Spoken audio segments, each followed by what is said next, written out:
Hey, composing gloves here. I'm wearing a hat today. I'm going to show you how to make this crazy FM screech sound thing. It's very soft, so let me raise it in volume. So let me show you some of the other sounds. This was a request sound, and we're going to talk about it in a little bit. I'm going to show you the process of how to go through making sounds like this, precisely because check out what a small change like this can do. So here it is.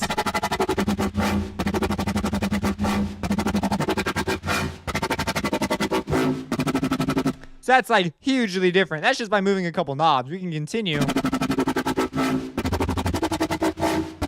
Now check it out. Now we'll come in here, and it's the part of the reason is this is at the beginning of a very long chain of effects, because the original sound I was given was something that it's just hard to nail sounds like this because of precisely this reason. And then you got to try and figure out the ratios, which is a whole nother issue. And then you got to figure out the note, and you got to figure out the rhythm, and you got to figure out whatever crazy amount of processing. And so the original sound I was given was this sound. And I realized, I'm a far cry away from that. But you could see what I was going after, though. You could see the process. And I personally think I got quite a cool sound. Now, that original sound is it doesn't have that like low bass. So I filtered that out with a TDR Nova. But if we put that back in, so let's get rid of this. And let's go to our original. And let's mess with it now. You'll notice we'll get quite a bit more tone out of the bottom end.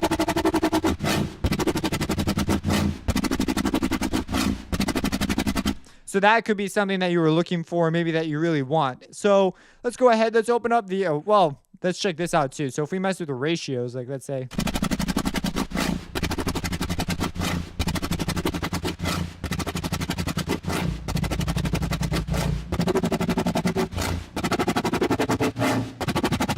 So anyways, you can see that I'm pretty sure that some combination of this amount of stuff will eventually get me to here. But there's no way I'm patient enough to go all the way to that exact location. But anyways, we're going to look at some of the ideas and methods behind creating a sound like this rather than all the details of what every single knob is. However, I will reveal that as we go along. It'll be visual, though. I'm not going to explain or say it out loud every single thing because it's just not super necessary. I feel like you won't get that much out of a video like that. So let me go ahead and load it up. I named it the wrong thing because when I was naming it, I pulled in the wrong track, and so I had to get the right track. Okay, so here it is. We're back to our original setting, which sounds like this. I'm going to bring it up in volume again. Okay, now the reason was I was working at this in the presence of some other people, and my headphones were emitting more noise than I was comfortable with at the time. So let's look at this. Now, I listened to this thing, right? And I take away a couple of things. First off, there's definitely listen to the amount of noise. Like there's just this crazy amount of noise going on.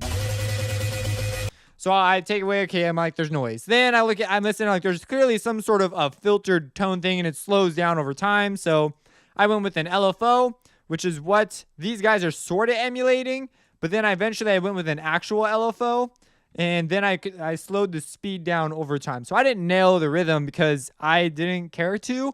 I just wanted something that was close enough for me to be able to draw more conclusions. So after that, then there's this definite.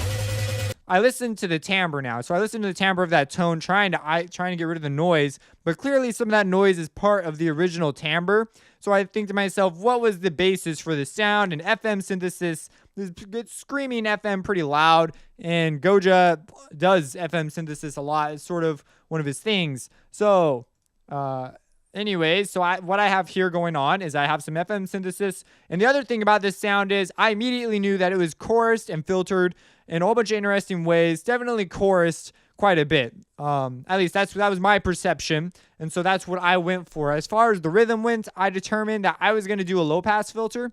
I don't know if that was what was used or if they were modulating the modulation on and off. So modulating the modulation. In other words, they were turning the modulation on and off using the plugin. I wasn't sure if it was that. Actually, I haven't tried. There are various ways you could get interesting timbres as far as things going up and down that way as well. But it sounded to me like when the sound was playing that the timbres were remaining consistent. So it sounded to me more like a filter than anything. And that was that. I also determined it could have been a Reese, maybe been a Reese. But it doesn't say Reese to me because the tone it would sound different if it was a Reese. So I started messing away at FM synthesis. So I pulled up a Citrus I actually added in the noise much later. But anyways, there's two of these guys, basically. This guy's sole job in life is to make noise. That's all it does. And it has noise out, and it's going into mixer track 29, which has a free filter, which has been linked to the free filter automation on the other track, so that they're perfectly in sync. However, this free filter automation is a little more complicated. I believe I'm multiplying the input signal by 8. Let's go link to controller and mapping formula. Yeah, I'm multiplying it by 8. You might be going, why are you multiplying it by 8? Well, I'm multiplying it by 8 so that every time the other filter goes all the way up and down, this one doesn't.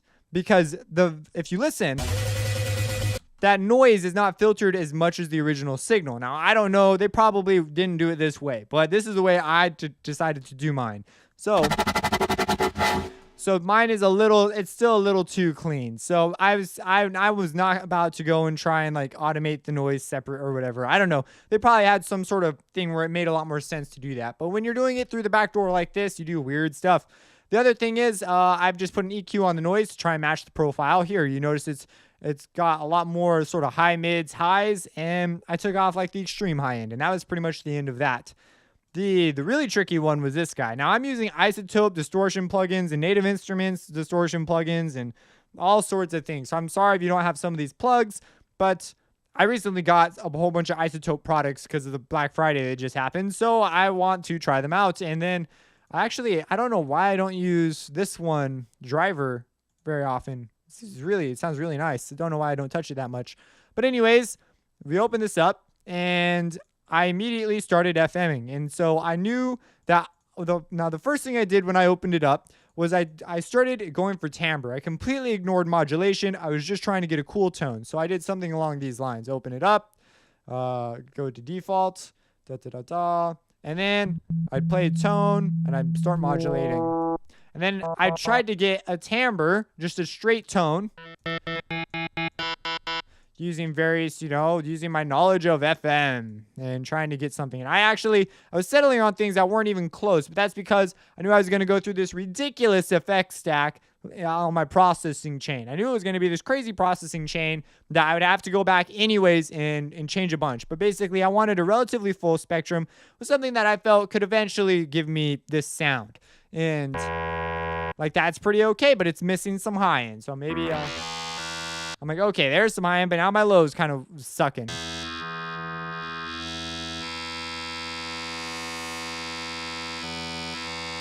Now I might be able to fix this with some ratio moves. So maybe I'll move this down an octave. And then I'll play a lower note. And say, oh, great, that's getting closer. And I was doing stuff like that. So anyways, that was my process. And eventually I got something. I ended up using 4, and I used a combination of serial and parallel processing. I did that backwards. Parallel and serial processing. So 4 into 3, 3 into 2. And if you go watch my series on FM synthesis, I think it's called Learn FM Synthesis, I cover some of the ideas behind the timbres that these things will give you. So going through, making my tones, and I listened to the track, and I determined that this was something kind of close. I'm actually still up in the air about what note it actually is. I didn't stick it in a pitch detection plugin because I didn't want to. I was settling between G and then G sharp and A sharp, and I even was messing around on E for a good chunk of time. And that changes what you do when you're working. So the pitch you pick is important. I'm actually starting playback on the slide note because that's where I had playback starting over here. So all that junk's going on, okay? So I pick out my timbre, and if you're curious about the actual settings of everything, this is operator 1, it's at a ratio to 1, blah, blah, blah, blah. This is operator 2, operator 3, and operator 4, and operator 5, which is going out as a separate deal. Also as noise. Oh, by the way, when this is all the way up, it just emits noise. Like that's all that oscillator does. So this is noise that's going through. The reason why I have a separate noise is because this noise goes through this like load of processing, and as a result that comes out not sounding anything like the noise does in this thing. So I used a separate one for that noise. That's the only reason why that one even existed. It was one of the last moves I did. Okay, so I did this and settled on these things. I didn't want to do any internal modulation because that was already complicated enough. And I also have the effect out going. Now, I turned on the effect out after the fact because without it on, it's quite a bit more bright. In fact, if I turn this chorus off, you see it's really missing that rounded, smooth edge. And we'll talk about the chorus settings in a little bit. But this, turning on the effect out, pretty much just turns on chorus. I turned up the chorus. I believe I messed with the spread and the depth settings, but I don't touch these other things usually. But the spread and the depth are very important settings when setting your chorus. So you see that sounds hugely different. So that's what I went for there. And after that, you get that sound. Now let's turn off these effects and slowly turn them on one by one. Let's do that. So at this point in time, I've got this without the effects too. That was the sound. Now, that is not the sound, though. This is a little unfortunate. That's not the sound I had when I did this. I had one of those. I had a tone that sounded that resembled something like this. I had a tone that was much more like that than this thing. This is a result of doing this after I had it through the effects stack. So that's that. Now, if we turn on the chorus, that's what you get. So if you're wondering, like, that is not the sound I started with immediately. Okay, next we go through a reverb. In this reverb, you'll notice that the wet is off. These are the early reflections in the reverb plugin. And I messed with those. I messed with the decay, made it shorter, changed the high cut up a little bit. I believe I moved it. Doesn't look like I moved it. And that's that. All I needed was this. So something to give it a sense of space that I could then further mess with. Then I go through distortion, quite heavy distortion. In fact, I'm going to move this down just to be safe, and that was a good idea. Now we're going to turn on the chorus. This is where things start to get rounded out. It's a very important move. It's something that I knew I was going to mess with a flanger as well, but it didn't ring flanger to me at the time. Maybe a flanger was used. I don't know. You see, that sounds quite a bit different. Now, when I'm going on this through the bass tone, it didn't sound like that. That is quite obviously chorusing at this point, especially since we've got two choruses going. Originally, all I had was this one. But then I added this one later on because it actually makes quite a big difference when we turn on the rest of these things. So with the chorus, there's a couple interesting things that this particular one lets you do. I covered in the FL12 effects, but you have this stereo is 70 degrees. It basically affects your stereo field. That's as much as I'm going to say about that. So if I were to move it around to change it from mono to stereo to the degree, I guess, that I'd want it to be. Next, we have our delay. This is the amount of time it takes for it to take effect. If I turn it up and turn this off, you see it takes some time to get going. Now, let's turn this down back to, it immediately hops in there. So I wanted that. The LFO is turning on and off. Now this one is a little complicated. I don't totally remember exactly how these things are connected. I used to know exactly how they were connected, but I know that the LFO is controlling I believe it's controlling the depth. And what the depth is I have it on 1.5 milliseconds. It's just basically controlling how far into the signal it modulates. So it choruses. And the chorus is a variation in pitch. And this pitch is very slight and it creates that effect. A flanger uses time instead. And what the LFO does is it changes the modulation amount. I believe that's how this one works. There's different ideas about how to implement this sort of stuff. But anyways, at the end of the day, that's what I got. And this was, when I was setting these, it makes quite a big difference when you mess with these. When it's just sort of noisy like this, it doesn't make quite as big a difference. Next, we go to an EQ. Now, this EQ has some interesting jobs in life. And let me get more of a tone out of this. So in reality, I had more of a tone thing going on, right? And there's all this noise too that I was not working with at the time. And let's get rid of this parallel bus. Okay. So what this EQ is doing is it's obeying the commands of these three guys. I was basically trying to replicate whatever that wah, wah, wah, wah, wah. I was like, maybe I could get something kind of interesting with this EQ. It ended up being a terrible idea. But what happened is I have these three guys moving around back and forth according to their commands over here. And this became a really important thing in my process later on down the line. I ended up boosting right here to give myself more of a tone, which is why when I change the modulation amounts, I get that tone out of it depending on where the modulation sits. And so this is a really important dude. And then this is just the general EQ curve. So these guys those are the ones that are moving, okay? So nothing too crazy there. Now I throw on another EQ, which is just, I was trying to shave off some of that low end, which this is not nearly as effective as, anyways, this was not as effective as I needed it to be, but I didn't want to continue to use this plugin to do it. So then I went through the filter. So we have the filter, and we get that sort of a thing. Let me move this back. Now let's go in, and now that I have all this like crazy stuff going on, let's go ahead and mess with the ratios. I mean, with the modulation amounts. See, to me, I like that low sort of stuff, but that's not in the original.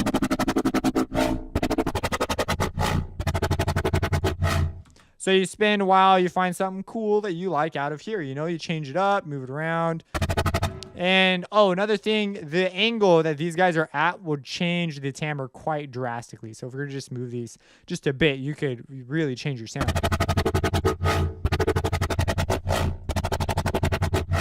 You'll understand that from the FM synthesis is the way they modulate. Whenever there's a straight line, it will change the...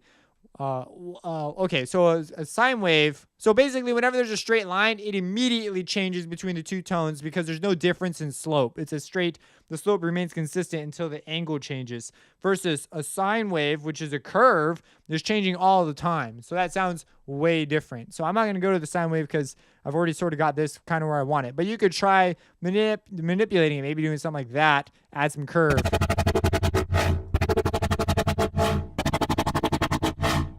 So you can see that sounds quite a bit different. So now that's covered in my FM synthesis, learn FM synthesis. So we're not going to talk anymore about that mumbo jumbo. But when you're deciding your shapes, they can alter your timbre quite heavily. Notice how this one slightly different than that one. That'll tend to happen, and you'll begin to learn that like a saw wave tends to sound a certain way because it's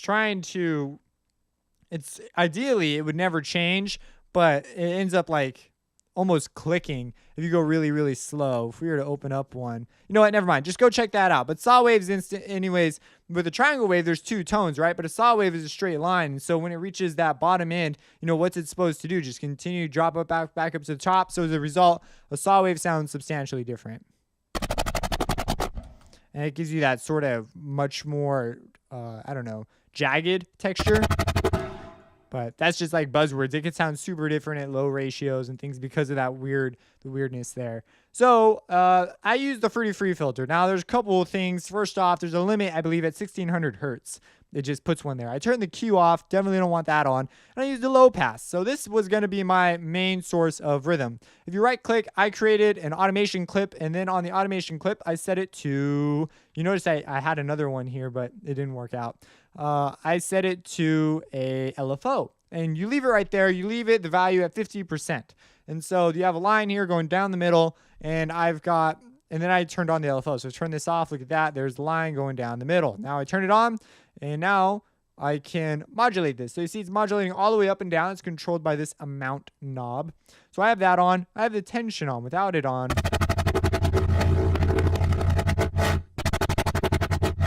So it's sort of, I wanted something that had a little bit of guts to it. So if we go back to our beginning stance here, there's what it looks like. See, so it's got this sort of a shape to it. So that's what I ended up settling on. And the speed is this is controlling the speed of this LFO. So that's what this automation clip is doing. And I believe we've now covered just about all the automation clips that actually matter. These other ones don't matter. They were part of the creative process. So went through there. Next, I was not close to it still, so I decided to continue to mess around. And not that I wound up with anything close to it, but you know, that's where I was coming from. I ended up pulling this out, which I hardly ever pull out. And these are the settings I settled on, just trying to get at the timbre. And so with this off, with it on. So it adds that extra little oomph. And you know, I haven't like read the manual to this thing. I just know that it does distortion. So I started messing with distortion. That's pretty much how I came up with this. So I quite like it, actually. It's very subtle, this particular effect, but you can totally hear it. Whoops, sorry about that. You can totally hear it. So I really like that. Like it touched it in a way that I really enjoyed. So that could be taken the wrong way. The last thing I did was I shaved off some of this low end. This was just, it wasn't in this thing. And so I figured, hey, I use TDR Nova because it has this really nice high pass. It's free. Go check it out. If you want to, I have a video, free plugins. There's a whole series. Go check it out. And that's what's there. So I shave off at 53, 12 decibels. I was doing 24, but it was a bit sharp for what I wanted. I still wanted some of that stuff to survive. It's significant that this is past the filter. So this is filtering the sound that's going wah, wah, wah, wah, wah, wah, wah. So this will behave quite a bit different because I'm not sure in this particular plugin if it takes this sort of stuff into account, but how fast something comes into here can alter the way a plugin interacts with it. But the main thing is it just sounds different when it hits this filter as well, because the content will be, different. And so when you turn it on and off, it'll have different qualities. Let me just show you. So anyways, so you see there's it's very much more aggressive that way. So that's the difference. It's also filtering off this distortion here too, which is also adding all that extra oomph to it. So anyways, that's the last thing I did. Now, the next thing I did, I wanted to continue exploring, and I am using quite a bit of power here. So I would consider recording a stem out of this. I probably wouldn't have this going on live in my track. It would slow down my processing quite a bit. But the next thing I have is I have it going into the send.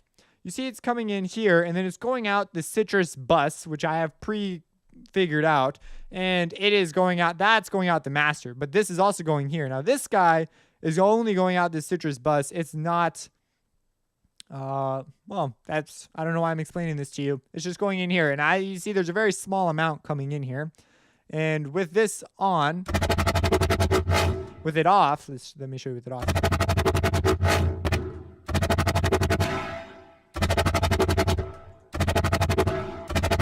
So that's kind of an interesting deal. Now, let me show you what exactly it is. I'm using Isotope Trash 2.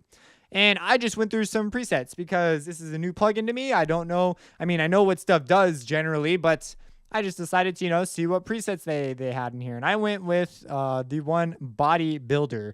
And so I went with Bodybuilder. That's what I went with.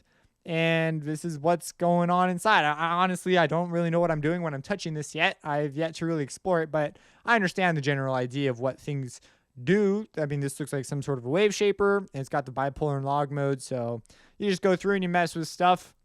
I've had it for like 1 day, so I'm excited to learn how to use this a little more in detail. But anyways, I set this up as a side processing thing. So I send my stuff in here and I mixed it in to taste. So you see there's not that much, but it's quite a noticeable difference. Has more of that watery chorus feel to it. And I felt like that got me closer to something that sounded more like that. So anyways, that's what I went with. The last thing, of course, is this noise. And of course you can take that with a grain of salt, however much or not much you want that. So that was the process. Those were my thoughts. That's how I went about trying to get something close to that. If you get closer, go ahead, post a video of you trying to make the sound and, do it. The track is Goja. Anyways, this is like the name of the video, Wolf Dyro UMF 2016. So anyways, you can come in here. The sound is at like 43 seconds, I think, or 45 seconds or something like that. And you can mess with these ratios. I'm pretty convinced that you can get a sound like this sound using these processes. It's pretty much just some FM, and what you do at the beginning can matter a whole lot. I'm not sure if you think it's a filter movement, but that's what I sort of determined it was. But it may not be a filter movement. It may be like some sort of modulation, turning the modulation on and off. Oh, that's another thing. Now that we've got through all this whole process, you come in here, and I kept coming back here and changing ratios, changing, what things are at. A lot of these times, people will move them slightly off. That can change the sound quite a bit as well. So you may consider doing that, because then the ratio isn't quite perfect, and it creates some interesting, it's almost like a chorus in its own right. Now you start messing in here, you begin getting all sorts of sounds, and you can really try to get nitpicky about what you're going for, and that's that. If you have any questions about this, let me know. I hope this was informative and useful to you. subscribe, and have a blessed day.